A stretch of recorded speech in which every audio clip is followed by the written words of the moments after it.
I just want to cover a couple of tips in this video on organization that hopefully you'll never need, but it's good to have and not need it than to need it and not have it. Especially if we're talking a year or two down the line, you've got a bazillion different blogs, a whole bunch of domains, and your hosting account decides to go belly up or whatever other nightmarish scenario you can think of. But having this information will make that particular nightmare a lot easier to deal with. And the information I'm referring to, and this is just an example, by all means consider this as a work in progress, not something that's written in stone and has to be perfect from the very get-go. The idea here is to start your organizational habits now and just add to them or grow them as you go along. So anytime you come up with a new idea, just add it to your organizational habits and bing bang boom, keep on going. Let me get this guy out of the way here. Now this would be kind of an idea that I'm referring to as far as a structure of sorts. You create a folder on your desktop and you title it My Blogs or My Domains or My Websites, whatever. And inside of that folder you have several other folders. And for example, one would be your domain whatever, gardening.com or something. In this case, for lack of imagination, blog one. And inside of this folder, you've got several other folders. One named images, and you guessed it, inside of that one you're going to have images, and another named backups. And inside of this one, you're going to have two more folders. One named files, one named database, because as far as a blog is concerned, these are the two items that without you don't have a blog. So you want to keep a running tally of the files and a running tally of the databases. Now in mine, for example, I have two backups. I have two backups of files, the older one and the newest one. Databases likewise, the older one and the newest one. And then whenever I do a new backup, I just delete the oldest one. So I've got two in there.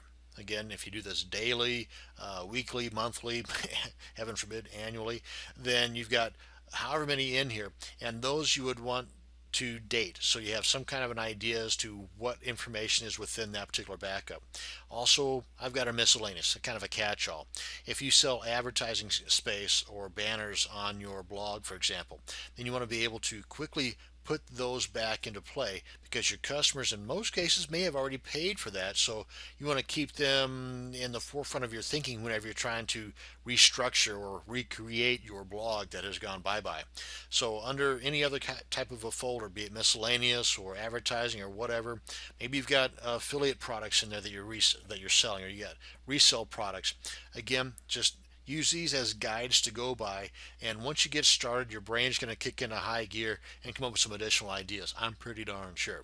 So let me just kind of show you a structure that I'm referring to here, and again, the all important records, and I'll touch on that here in just a second too. But let's say you've got a folder created on your desktop and you've titled it blog 1 or domain 1 or my domains or whatever. And inside of here you've got a few different folders, the all important miscellaneous, the images, and the backups. Now under this one here, as I mentioned, I got two folders, one for database backups and one for files backups.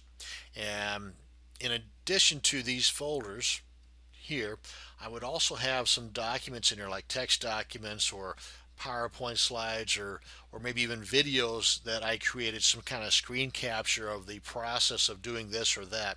Just again, things that if you think about what would I do if my site was no longer there, if I had to recreate my site, what would you need? What tools would make that process a little less nightmarish? Those are the things you want to include in here.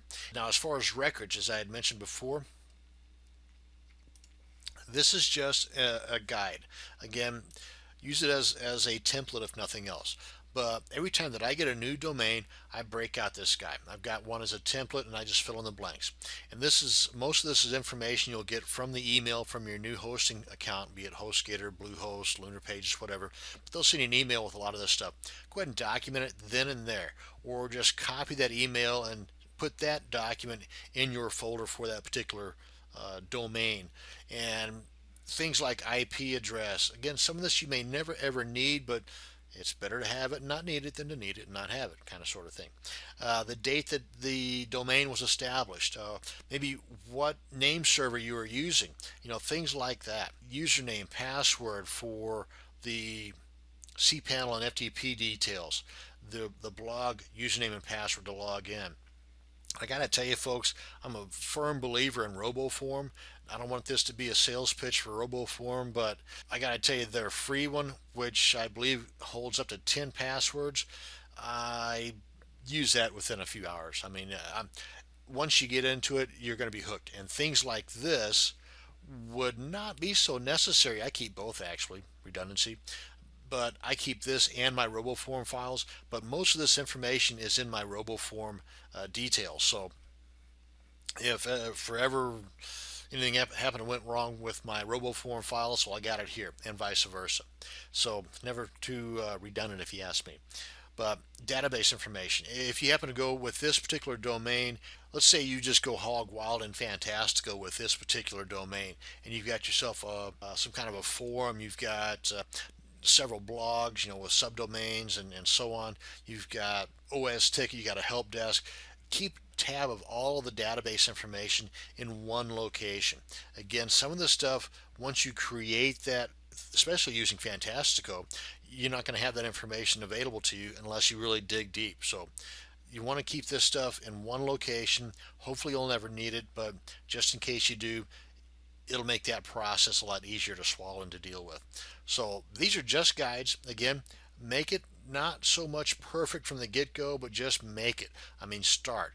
That way, as you progress through your marketing endeavors and you get another idea on how to better organize your stuff, then just add to it.